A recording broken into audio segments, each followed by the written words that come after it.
Who will protect my children? The request and misunderstanding it. Introduction. This recording addresses the origin and circumstances of the request entitled Who Will Protect My Children and how and why it was misunderstood. As stated in the recording, Who Will Protect My Children, fulfilling a request that at the time of making the recording, it was approximately 37 years after the request was made. Two reasons were given for this time delay. One reason is why it was totally missed as to what the request referred. I had no intellectual understanding to understand it any other way than I did. The second reason is there was a series of experiences I needed to have to understand to what the request referred. Here it needs to be understood that in any truly creative endeavor, never previously seen or experienced, the human mind is of little value, for the human mind only knows the past. If the human mind has an idea or an expectation as to what will be created, it will interfere with the unfoldment of the creation. Given the circumstances in which I received the request, my mind was directed in a direction which in no way related to fully understanding the request. Additionally, since I was being asked to experience a truly new, original, creative experience, I had no idea as to what really could be required. Not having a preconceived idea of what needed to be experienced, my mind could not get in and divert me from the task that needed to be addressed or experienced. In hindsight, I was being given the opportunity to experience and understand a truly original, never-before experienced creation. I had to just go with circumstances as they unfolded. Hence, fulfilling this request required an unexpected, rather lengthy journey, which can be called a journey of exploration into our creativity. In essence, it required a lifelong journey, for the journey started well before the request was made. In this regard, the information provided here is provided in hindsight after the dust, the debris, and the chaos of change encountered in the journey had settled. In part, there was the need for sufficient time to digest and integrate all that had been experienced, learned, and come to be understood. But, as described in the recording, Who Will Protect My Children, the journey, it took quite a bit of time for all the necessary pieces to be had. The request. The request arose when I was in the process of turning down a particular job offer in 1987 related to nuclear health and safety, for which I had exquisite qualifications. The job offer was in response to a National Academy of Sciences report to Senator Glenn, ranking minority member of the Subcommittee on Energy, Nuclear Proliferation, and Government Processes. The report was requested by Senator Glenn to review the adequacy of the operations of the U.S. Department of Energy nuclear facilities in response to the Chernobyl accident of April 26, 1986. The report concluded that given the management of the aging facilities of the Department of Energy, the department was falling short of what would be considered reasonable expectations to cope with the variety of production and safety responsibilities. The problem facing the Department of Energy was seen arising from the imbalance of the technical expertise, capabilities, and expertise between the Department of Energy staff and the department's contractor staff who were actually operating the facilities. That is, the department was excessively dependent on the contractors to identify and remediate operational and safety issues, with little assurance the contractors' actions were adequate to meet the current safety and health requirements. Having reviewed the report of the National Academy of Sciences, I intellectually felt the job was not for me. Frankly, I was somewhat intimidated by what the job suggested needed to be done and would require. It was like being an owner and operator of a small corner store and being asked to take over directing a huge company dealing with products related to those sold in the store. I was really unaware of the exceptional qualifications I had for the job until I was in the job. In saying to myself, the job is not for me, the request came as a soulful voice that I heard which asked, Who will protect my children? I was deeply touched by the soulfulness of the response. The tone of the voice had an aspect of perceiving the feeling behind the request to be, Who else do I have to protect them? A side note needs to be made here. The tone of the voice really puzzled me, for I did not see how or why there would be anything special about me. Only in time did I come to understand there was an orchestration within creation, and given our incredible uniqueness, we each have certain gifts or talents that only we can offer within the orchestration. We each are needed in a larger orchestration. Further discussion on the orchestration is found in the recording, Who Will Protect My Children? 10 Key Observations. Hearing the voice and accepting the job became the occasion for 3 series of events to occur. The first was seeking psychological counseling relative to hearing the voice. The second was, of course, choosing to accept the job and address what the job required. The third was an eventual awakening to an unexpected journey of which I was unaware I was already on, for as I said above, it was a lifelong journey. Seeking psychological counseling. The immediate action I took was to seek out psychological counseling as to what I was hearing. I had no notion that the voice I heard could be something other than a psychological condition, for I had no other paradigms of life and what life was about to think otherwise. I immediately contacted a doctor of psychology with whom I met earlier as a career counselor with whom I was acquainted. I reported I was hearing voices. In discussion with this psychologist, I was told I described a traditional calling in the Judaic-Christian context. Here it needs to be noted, I had no concept that the voice I heard had what could be described as having spiritual or mystical implications. I was not a spiritual seeker, although I always felt a deep connection with the unseen, nor did I even know what mysticism meant until years later when I was referred to as a mystic. Then I had to go look up the definition of a mystic. The traditional calling is about being called by God to act or do something in the world. So comforted in the knowledge of having a calling, I went off thinking it was about protecting people from nuclear radiation and ensuring nuclear safety, for I would be doing what I had done in my professional life up to that point. Here the job I was asked and requested to do by the voice appeared to be simple. At the time, my interpretation of protecting the children was simply interpreted as protecting the workers and the public, for they were seen by me as God's children, and the "my" of my children was simply the God of Abraham, of the Judaic-Christian God. Only in time did I come to understand an entirely different interpretation was needed for the word children. Similarly, only in time did I come to realize the job I was offered was only the occasion and the vehicle for me to obtain some very key experiences relative to understanding our creativity and what needed to be learned to nurture the creativity within each of us and what our creativity really represented. The journey also challenged my understanding about God.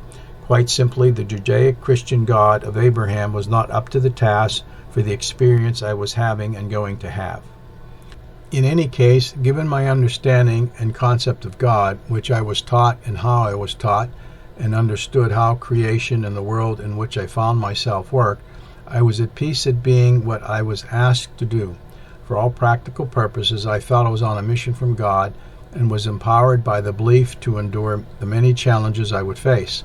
However, I did not share my feelings about being on such a mission with anybody, for I did not want to be seen as crazy or a zealot.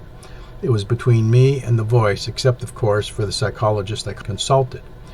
I just went about doing what the job required to be addressed until events became the occasion for other experiences to profoundly shift my focus and understanding. Accepting the job. The first action I took after intuitively agreeing to take the job, I intuitively responded to the voice and said to the voice, I can't do it alone. I intuitively knew the job to which the voice referred and I was being asked to consider was much larger than one or even a handful of individuals could handle. Saying to the origin of the voice, I cannot do it alone, I fully expected others to be made available to address what needed to be done. The job I was offered was related to correcting both the organizational and technical difficulties related to nuclear health and safety, for which I had exceptional and relatively unique credentials. I assumed the voice referred to nuclear safety and radiological protection. I had no idea that it could refer to something else. After all, my background was organizational management, energy physics, nuclear operations, and nuclear health and safety. I assumed what I was there to do was much like I had done earlier in my career. I assumed the voice referred to simply transforming an organization and upgrading the technical competency to protect the workers and the public from the hazards of nuclear operations and ensuring nuclear safety and radiological protection. I had no idea that what I was asked to do referred to something else of which I would only learn about in time, and the workplace experiences were only providing information for a different journey. In essence, the workplace experiences were giving me pieces of a puzzle which I was being led to collect. The job itself was rather straightforward as to what needed to be done. However, but it was challenging. It is always difficult to get individuals to change their habits and past ways of thinking when new requirements and new ways of doing business were required. The job itself became the vehicle to have a variety of particular experiences, which became the occasion to start to consciously explore my creativity and to think out of the box. After about 6 years as a manager, I was puzzled as to why I was not getting creative solutions being proposed from the workers and other managers to address the problems we were facing in the workplace. I pondered why individuals were not free to play with ideas in the spontaneous and innocent, childlike play of discovery and exploration for possible solutions. I began to explore creativity simply to get people more creative so as to find truly creative solutions which would address the root issues we faced in the department. As a result of what I was finding about our creativity and the number of successful but unhappy individuals I was meeting in my life, in December 1995, I decided to take a journey to see if I could find an alternative way to live life. I was looking for an alternative way that would give people a way to find that satisfaction in life that seemed to be so elusive, and separately to explore how one could regain the ability to spontaneously play with options, at least in one's own creative imagination. Consequently, I chose to explore creativity and to look for ways to stimulate individuals to seek creative solutions. I began to see how an aspect of the workers' creativity was essential to ensuring safety at any level and providing protection to the workers and to the public. I began to look at creativity of workers as essential to an organizational transformation to change the way business needed to be performed. About 8 years after hearing the voice, an individual entered my life who was deeply troubled by conditions they were facing in their life. In getting to know them, it was clear the difficulties were clouding their ability to see possible solutions. So, prompted by the profound compassion arising from within my being, I was led to apply what I had learned about our creativity to create the space for them to move their creativity out of the cage what was confining it. In doing so, out popped what I came to call our creative spirit. In the proverbial twinkling of an eye, I saw this creative spirit was the common thread I saw 20 years earlier in 2 religious groups and in a variety of workplace locations where the individual had a passionate, heartfelt energy for what they were doing. I saw the request, "Who will protect my children?" went far beyond protecting individuals from the hazards of nuclear operations to which I was called to address. Rather, it was about that creative spirit and its heartfelt passion that gave individuals the awareness to perform what they do in a very nurturing and protecting way at every level of their being. What I saw in years of reviewing accident scenarios, looking for accident precursors, which if identified and addressed would have prevented the accident sequence. Individuals who were functioning in the job related to their heartfelt passion would find such deficiencies. You could call the individuals perfectionist, but they were not perfectionist. Rather, they were just applying their passion to the job and to do the job mistake-free. They addressed what needs to be addressed and done properly. Consequently, within another 2 years, I took an early retirement and spent the remainder of my time and life looking to nurture this creative spirit and its heartfelt passion within the individuals and continue a deeper exploration into our creativity. The exploration of our creativity, which began as a manager, led me to the conclusions provided in the Releasing Your Unlimited Creativity websites and subsequent years later in the associated YouTube recordings. Only in time did I come to realize the job I was offered, which gave rise to the request, "Who will protect my children?" was only the occasion and the vehicle for me to obtain some very key experiences relative to understanding our creativity and what needs to be learned to nurture the creativity within each of us and what our creativity really represents.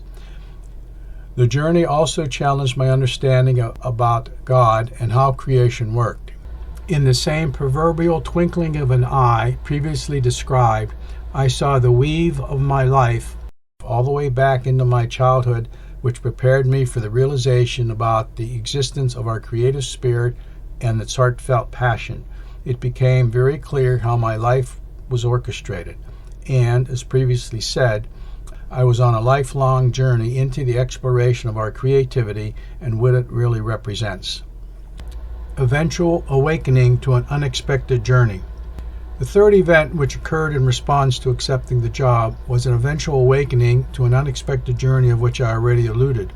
The journey was not known by my conscious mind and was leading me to an unknown and unexpected set of outcomes. The journey only revealed itself in time. At the time of hearing the voice and related to the journey, 3 questions arose to be ultimately addressed, although not necessarily obvious at the time they needed answered. One question was, who or what is the quote, my, who asked, who will protect my children? The second question was, who or what are the children which needed to be protected? The third question was, how did the children need to be protected, or what did it mean to protect the children? What I thought were the obvious answers to these questions proved to be very incorrect, that my incorrect interpretation and understanding of each was the basis for my accepting the job and, more importantly, coming to understand the limitations of our human mind to both understand creation and the role of the human mind in a truly new, original, creative endeavor.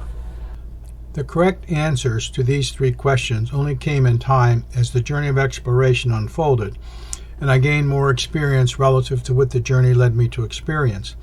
Many of the details and experiences in the journey of exploration of our creativity were essential to understanding the children and how they need to be protected. It was through the experiences I gained in the journey it became clear, and I came to understand who the children are and how they need to be protected. The applicable details of the journey are discussed in a separate recording in this series, and details about the journey are found in the discussion topics Life Path Threads for the journey of exploration. If I had truly understood what the words of the quote my and the quote children and how to quote protect means, for which they referred to at the time I heard the voice, I would have been on an entirely different life path and journey. Who and what the children are and what is stated here is a result of literally a lifelong journey. Several things need to be noted here. I stated above I had exceptional qualifications for the job that was offered, and I was really unaware of how exceptionally qualified I was until I was actually in the job. The orchestration within creation reflected in my life path exquisitely prepared me for the job offer. Amassing the qualifications is not something I could have mentally prepared for. I had no idea such a job existed, let alone I would ever be offered such a job. If I did understand what the job would require, I would have had great difficulty getting into positions that gave me the needed experience. But as stated, the tone of the voice had an aspect of perceiving the feeling behind the request to be, who else do I have to protect them? As said, the tone of the voice puzzled me, for I did not see how or why there would be anything special about me. In understanding the orchestration within creation, I came to see how my whole life had groomed me for this journey and what would be asked of me on this journey. On this point, I've come to understand we each are similarly groomed for a role we are offered to play within the orchestration of creation. But often our human mind has no idea of what it actually is or will be. After all, the reason for our incarnation existed before our human mind formed. Relative to what I was being led to learn about our creativity, I can say relative to a mental understanding about our creativity, I was ill-prepared. It was completely true that I had no mental understanding of our creativity. My understanding was creativity was a talent, much like any other talent some people have, but most do not. Nothing I had learned or was taught prepared me for the journey. There was nothing in my formal education to give me an understanding what I was to learn about our creativity. In hindsight, my life experiences before I ever heard the voice and subsequent experiences to which I was led prepared me for the journey. What I came to understand as a result of the journey and obtained as to what I would need for the journey, all the understanding was arranged to be experienced in an unbelievable way, you could say. I was on or in a rather magical journey which gave me the experiences I needed in ways my human mind could never have imagined. As long as I was willing to pay attention to my own heartfelt passion and take the opportunities when presented and walk through the doorway they provided. In saying I would take the job, I also remember saying in response to the voice, I cannot do it alone. As said, I intuitively knew the job to which the voice referred and I was being asked to consider was much larger than one or even a handful of individuals could handle. On one hand, this made sense since the job encompassed the fixing of some deep technical and systematic problems within the organization and its culture. So as I understood what the organization and safety work could entail, I was always looking for those who I intuitively felt as necessary would show up to assist. Of course, relative to the restructuring an organization to change the culture for nuclear health and safety, individuals did show up. But in time I came to understand these other individuals, what I felt were necessary, were not about fixing the organization and technical difficulties. Rather, they were the key individuals that kept me on the journey and helped me gain the experiences I needed, or they were and are the future caregivers of the children to which the voice referred, who understand how to nurture the creative spirit and its heartfelt passion. In hindsight, I looked for individuals to show up and help me on the journey. I was looking for another to help me carry a heavy object. I did not realize it was a solo journey. I realized what I had to experience to understand what needed to be done to address the root problem for which the children needed protection was a solo journey. I needed to learn to carry the heavy objects myself and not to expect another's assistance. I needed to learn not to look for others what I needed to do. But as said, there were key individuals who gave me some of the necessary experiences, for creation is not done alone. In essence, creation is not done alone is one of the key ways where the orchestration reveals itself. There are others who are called into our life through the orchestration of creation to give us the opportunities to experience what we need to experience. We need others in our life for the role they play and the experiences they provide us.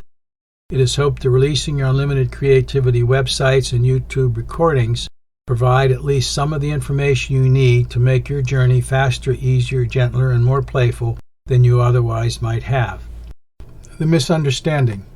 The misunderstanding I encountered when I heard the voice was I simply did not have the experiences or the understanding to properly interpret what was asked. The circumstances in my life at the time really did not allow me to see or even contemplate any other interpretation. However, it needs to be noted that I was unaware I had misunderstood who the children were. I was simply willing to follow where my heart and its passion, my internal compass, as the basis for my decision and as to what direction I needed to go in life, much as I did from the earliest age. Following my internal compass led me to remain in contact with the feeling and longing to protect the children as to how I understood the children at that time. Then, when I became aware of the creative spirit and its heartfelt passion within us, I looked to nurture the creative spirit and its heartfelt passion within each individual. In doing so, I was led to the next necessary experiences to gain the other pieces of the puzzle until all the necessary pieces were obtained. What the journey was all about, the end result is summarized as follows in terms of who and what the children are. Who or what are the children? Without further discussion and cutting to the chase, it was found the request, "Who will protect my children?" was to come to understand the following. Initially, the journey of exploration into our creativity started as a conscious journey of exploration about 7 years after receiving the request. The journey revealed we each have within us a creative spirit and an associated heartfelt passion.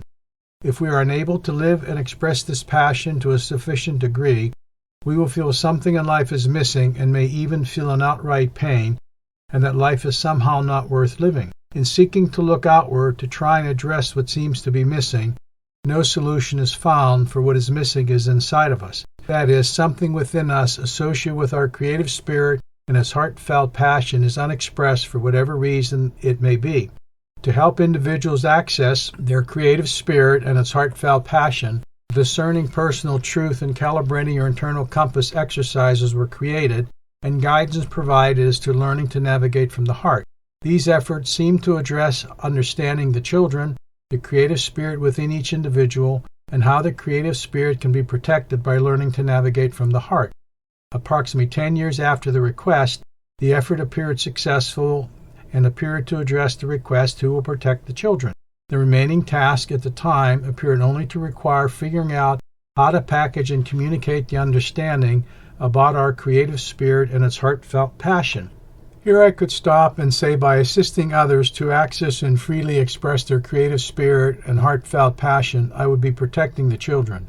In giving them the safe space for individuals to do their own experiments to help define and refine their unique creative expression of their heartfelt passion and empower them to live it, I can say I fulfilled a request. Who will protect my children? However, I felt something more needed to be addressed. Not having what I would call a bigger coherent picture as to how our creative spirit and its heartfelt passion integrated into our life, into the lives of others, and some disrupting our life, I continued to explore our creativity and its two aspects, our creative ability and our creative power. In doing so, I found something unexpected at a deeper level as to who the children are. As the remaining pieces of the puzzle were found, I found I've been seeking to remain consistent with the general understanding about the nature and essence of what most thought or consider the human being to be. The general understanding is most of us tend to think the human experience is our awareness or soul or spirit, whatever you want to call it, having an experience in the physical body and all that goes with the body, such as surviving in the world in which we find ourselves. The soul, this spirit, is usually seen as separate from the body, such that when we die, the soul or spirit leaves the body behind. What the soul or spirit is seen depends upon the religion, spiritual, or metaphysical tradition in which one believes. To view the creative spirit as a soul and its heartfelt passion, just as the soul's desire for the physical experience, fits this view of the human being quite well. However, the continual journey of exploration revealed something different, and it's necessary to talk about a different perspective of the human being to understand exactly who the children are. The following observations were made. First and foremost, the essence of who we are is a unique, individuated aspect of the creative essence of creation, with unique attributes reflected in the unique gifts we can offer.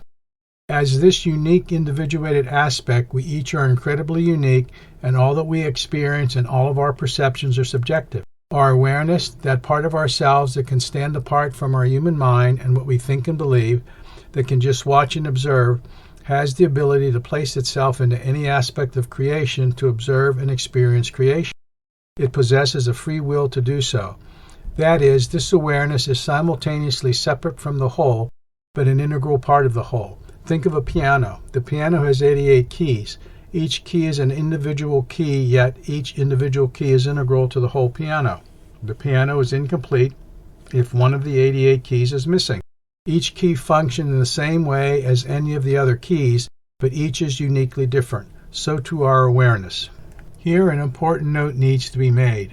I stated we each are a unique, individuated aspect of the creative essence of creation. Our awareness is only one part of our essence. We each are much more than our awareness and the consciousness that arises around our awareness.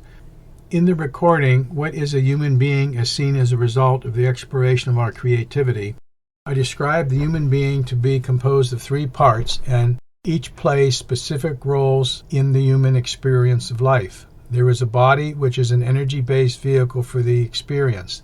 Then there is the creative spirit or the creative life energy, which activates the body and is felt as what gives rise to the body life.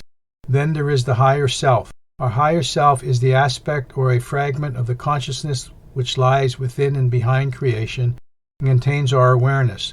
Our higher self is the essence of who we, it is our individuated awareness, has defined itself, and it is us as an individuated aspect of the creative essence of creation.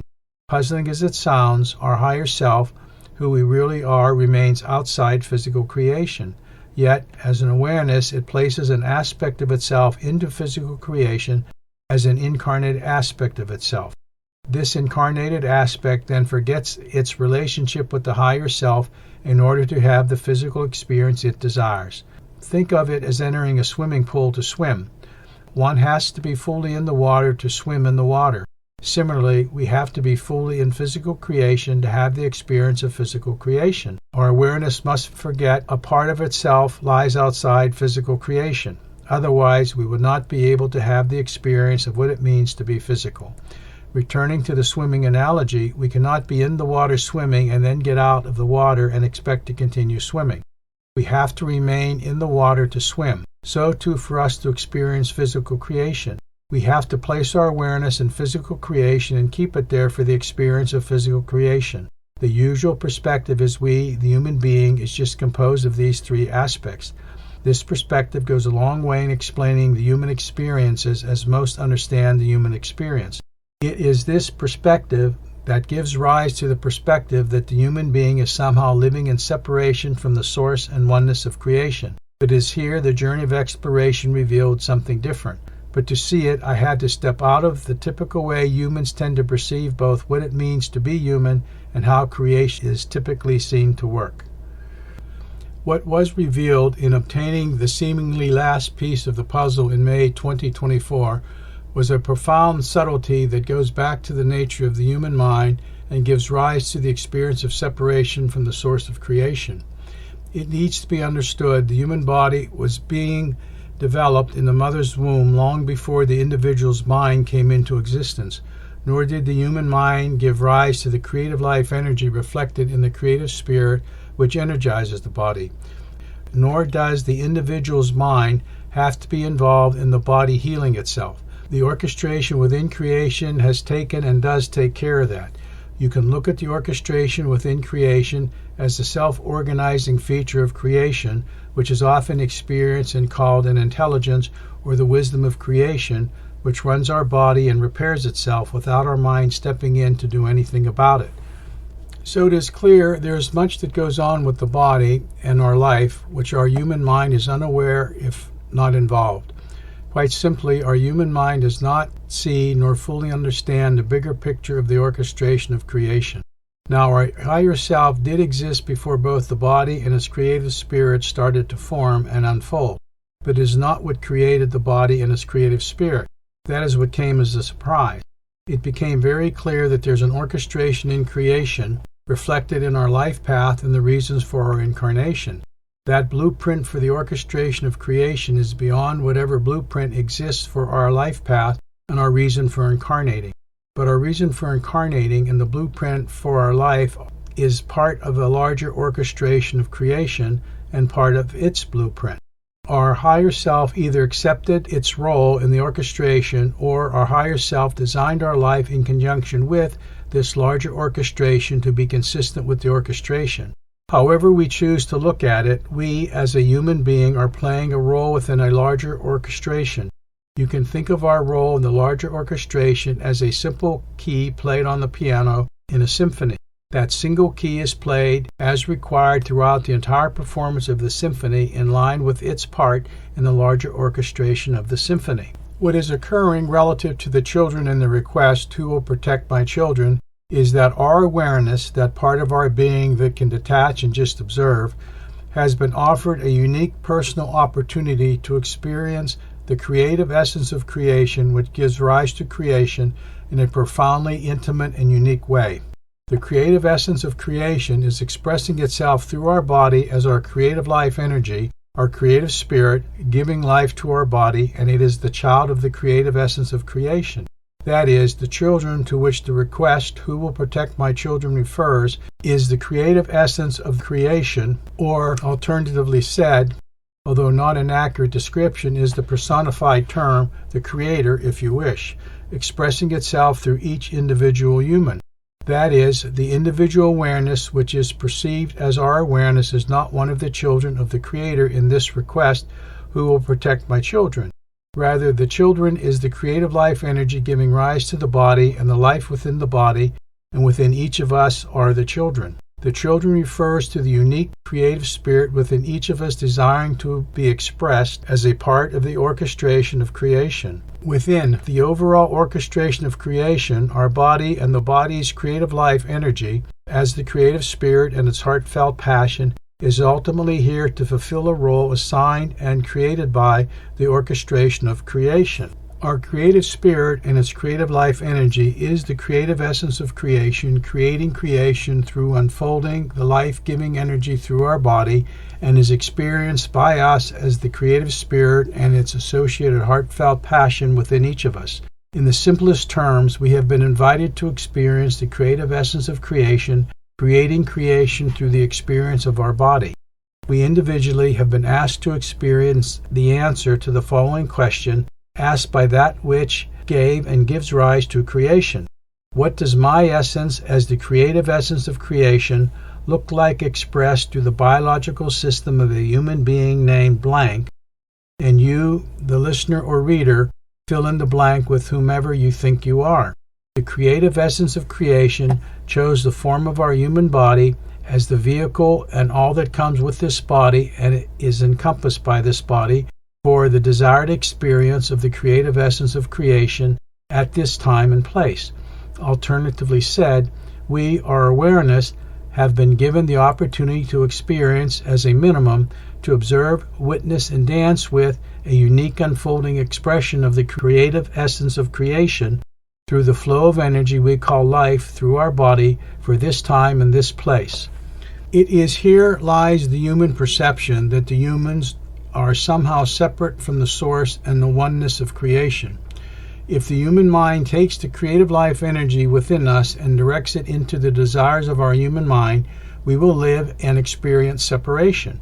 However, if our awareness focuses its attention inward into our creative spirit and its heartfelt passion to experience and listen to it, we will experience oneness within ourselves and with the source of creation. We become the source expressing itself in creation as us through us.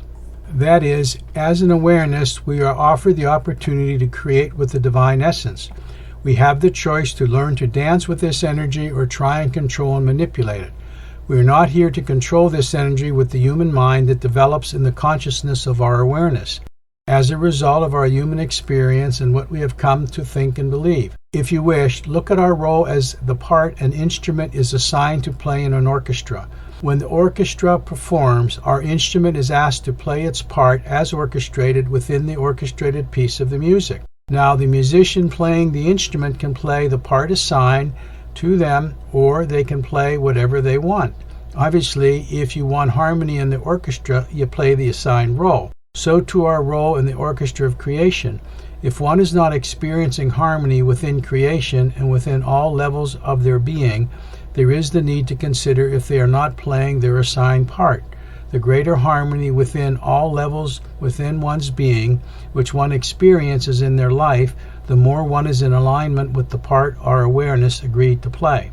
The challenge is to use our human mind and its creative imagination and the experiences and understanding it gains as to how physical creation works for this time and place to create a way for this creative spirit and its heartfelt passion to freely unfold into the world and bring into manifestation the combined gifts of the divine essence and our own unique gifts reflected in the dance our essence and the divine essence does together with each other. It is here we truly co-create with creation. That is, if we work with this energy, we then do not live in the separation that most humans experience. Humans feel separate from the source of creation only because they listen to their human mind rather than align with the flow of their creative life energy in their heart and what their creative spirit desires to experience. To do so requires our mind to surrender to our heartfelt passion and to figure out how to create a way to be in the world in a way to be expressed true to that heartfelt passion. That is, to learn to navigate from the heart. It is to allow our heart to determine the direction we need to go in life and have our human mind figure out how to do it for the time and place of our incarnation. Protecting and nurturing the children. An introduction, the issue, the challenge. Within this realization, protecting the children first starts with the awareness of what needs to be nurtured and protected, namely the creative spirit and the creative life energy flowing through each of us. The journey revealed we each have within us a creative spirit and its associated heartfelt passion. If we are unable to live and express this passion to a sufficient degree, we will feel something in life is missing, and we may even feel outright pain and that life is somehow not worth living. In seeking to look outward to try and address what seems to be missing, no solution is found, for what is missing is inside of us. That is, something within us associated with our creative spirit and its heartfelt passion is unexpressed for whatever reason it may be. This is something important to note. We feel the dissatisfaction within and yet look outward for the solution. Here it's important to note this creative spirit and its heartfelt passion is important to satisfaction in life. The question is, what does it look like for the unique individual? In accepting the invitation to be here, our awareness has one of two options for a choice. It is here lies the human perception. Humans are somehow separate from the source and oneness of creation, for it occurs as a result of our choice. Our human mind can see the creative spirit and its heartfelt passion as ours, and we do with it what we want in a way our human mind wants. Or we can see our creative spirit and the heartfelt passion as an energy which we have been invited to experience and nurture with our creative imagination to figure out how to create a safe space within creation for this creative spirit from which to grow and expand and fulfill its reason for incarnating. It is a simple step between these two options. However, it can be challenging for several reasons. If the human mind takes the creative life energy within us and directs it into the desires of our human mind, we will live and experience separation and miss the whole reason why we're here. However, if our awareness focuses attention and awareness inward into what our creative spirit and its heartfelt passion desires to experience, and we surrender to have our mind and its creative imagination to figure out how to manifest what the heart desires in the world, we will experience oneness within ourselves and with the source of creation. We become the source expressing itself in creation as us. The question and challenge is, how do we, as the individual with a unique subjective perception of creation, figure out how to dance with the world and what is this heartfelt passion desires to experience? To nurture the creative spirit and the heartfelt passion, we need to align and move into what we feel and see what we do that gives and keeps us in an inner satisfaction with life. However, we need to survive in the world, so our mind will need to direct our creative life energy in a direction to have our survival needs met, or what we need to do to dance with the external world. Although we need to direct the energy to do what needs to be done to survive in the world, we need to feel our heartfelt passion and check to see if what we are doing is serving us. Are we being served to ensure our human mind does not stay in control and rob us of the very life it is to nurture and protect? When we learn the role of our human mind and our creative imagination, it's not that hard to learn to dance between the passion in our heart and what we need to do to survive in the world. However, learning the role of our human mind is easier said than done, for early in life we learn to depend on others and look externally to have our needs met. The child needs its mother's milk and her protection. Then the child grows older, it depends on their mother and others to look outward for food and the needs of life to be provided by others externally. Generally, humans are not taught to look within, namely their own heart, to see and know what will give them the deep inner satisfaction and contentment in life. And of course, the whole concept of a deep inner satisfaction may never be consciously realized within the individual. At some point, the child becomes aware and distinguishes between feelings. They perceive feeling pain, discomfort, hunger, satisfaction, calmness, pleasantness, annoyance, and the like. We naturally move towards those feelings that we could label pleasant, and our human mind then moves to create circumstances that gives pleasant versus discomforting feelings. Generally, there is nothing wrong with this if we routinely check to see if our heart is being served by the life we are being drawn to live. Here again, when, if ever, the child does become aware there is a feeling in the heart that needs to be satisfied, this will naturally set a course in life to find it. Here we have two paths. One is to follow the mind and what it thinks will give a deep inner satisfaction, or follow the heart, which knows what will give that feeling of deep inner satisfaction. Here we need to realize we cannot give what we do not have. Since we each have a creative spirit and its associated heartfelt passion within each of us, if we do not know how to nurture our own creative spirit and its associated heartfelt passion, we cannot nurture the creative spirit and its heartfelt passion in any other. We need to become aware of how we feel inside, where our heartfelt passion is satisfied, and how we respond externally and look at the world when it is met. So the process starts with us learning to nurture the true needs of the free unfoldment of our own creative spirit and its heartfelt passion. In achieving this, we then can do the same for any other. To nurture any true creation, we need to nurture its true needs. Every creation is true needs. The true needs of a creation, when nurtured, cause the creation to grow, unfold, develop, and reach its full potential. Nurturing a true need is not about giving what mind wants. Rather, it's to watch closely, observe what allows the creation to grow into the fullness and fully unfold.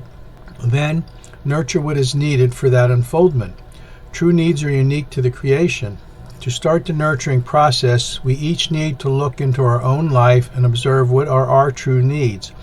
We need to look to see what allows us to feel and experience the fullness of life, or move towards developing a fullness of life within us. When the true needs of our heartfelt passion are met, there is a feeling that is described here as a deep inner satisfaction or contentment with life, regardless of what is externally happening, even when things are going wrong in the judgment of our human mind. There is a knowing and a trust in the orchestration of creation. Exactly what this feeling feels like for each of us is different, for we each are incredibly unique.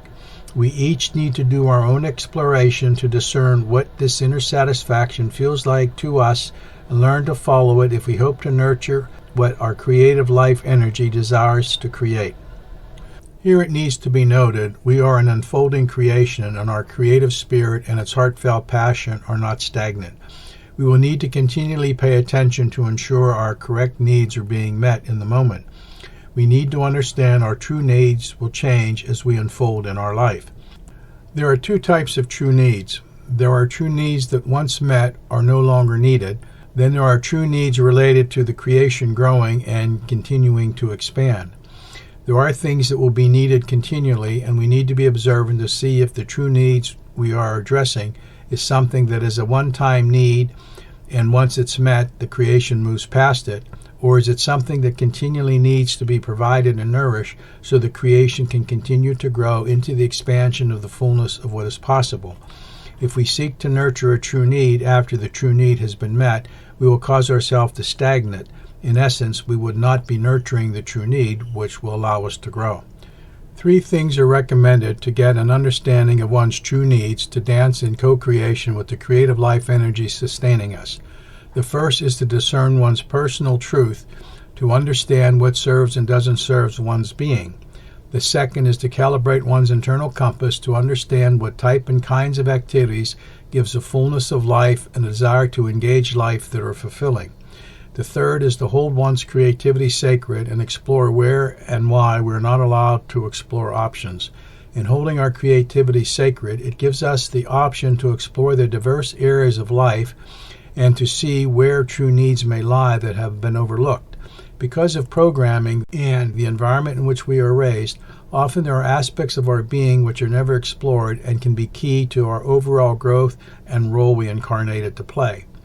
To do this, we need to remove the programming, the trauma, the fear, and anything else that does not allow us to fully be in our own unique passion. This is not about thinking we need to remove all the programming and all the trauma and all of the fear we could possibly have. Rather, it is about removing what stands in the way of living and working with the passion arising from our creative spirit and its heartfelt passion. Or a second method is just to move past much, if not all of it. Here, the key to remove past programming, trauma, and fear is the heart. The heart and our intuition will lead us to what we need to address if we ask and follow the lead of our heart. Also, our heart will lead us to the methods and people we need to assist if they are necessary, if we desire to fully and freely express our heart. It's all about learning to follow our heartfelt passion. Our heart is what gives us life. We incarnated to have life. Our heart is here to give life. Our heart will lead us to where we need to be and what we need to do for that life we incarnated to have. Here, it needs to be understood there is the possibility of creating a gentle phoenix for our transformation. This gentle phoenix is accessible through our intuition and our internal dialogue we have with our divine essence reflected in our higher self.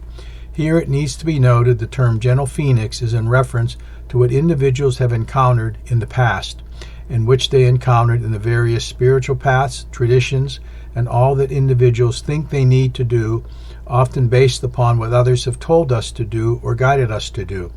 Similarly, many have the impression we need to do tremendous trauma and healing work.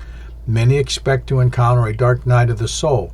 Many have come to believe and think it takes encountering pain and suffering before one is willing to step out of their human mind and access their true self and the deep inner satisfaction with life. However, the journey into our creativity revealed we only need to step into our creativity and follow the lead of our own creative passion. The key is the heart. The gentle phoenix simply offers a path characterized by the heart through one's own creative passion and their creativity. Heart tends to be a faster, gentler, easier, and more playful way of living. Our creative passion and our creativity is the doorway to the divine essence flowing through us, for we are creators, having been created in the image of the divine essence of creation, the Creator if you wish to personify it as such. It is accessed in following the energy of the flow, giving rise to the creation, which is our creative life energy and being expressed in creation. In aligning with our creative passion, we can experience a faster, easier, gentler, and more playful way to access our true essence, for it is the same creative essence that gives rise to our body and all of creation. Think of a very young child, the first few years of life, in the freedom to spontaneous and innocently discover and explore themselves in the world in which they find themselves. Spontaneous and innocent childlike play of discovery and exploration of oneself and one's world in which they inhabit is the most creative state of being. We all have been there, but we have stepped out of it as we've learned to face physical life in the human body. But this does not mean it cannot be regained. Accessing this gentle phoenix requires an element of surrender to one's intuition and internal dialogue with the Creator, whomever we believe the Creator to be. It is simply about getting out of mind into the unique expression of our creativity. We cannot enter into that creativity to look, to sell, to market, or merchandise it. To do so is to have mind mask the heart and hijack the energy. We need to be in our creativity as a state of play as close as possible to that spontaneous and innocent childlike play. If we can stay in that state of play and earn money in some way without compromising the play, that's the proverbial icing on the cake. But we cannot enter the creativity with the object of making money or seeking status or possession, or otherwise mind will take over and mask the heart. We need to allow our intuition and our heart to lead us. The challenge is not to allow the mind to mask the heart. Alternatively said, we express our heartfelt passion and create what it desires to create. If others accept it and they are willing to reward us in some way, so be it. But if others do not want it and there is no rewards from others, ultimately it is their loss. In this case, we just need to continue and express our creative passion and go somewhere where it's safe to do so. A flower will blossom, whether or not someone sees it or not, and it is acknowledged or not. A fruit tree will produce its fruit, whether or not someone is there to receive its fruit. So to us.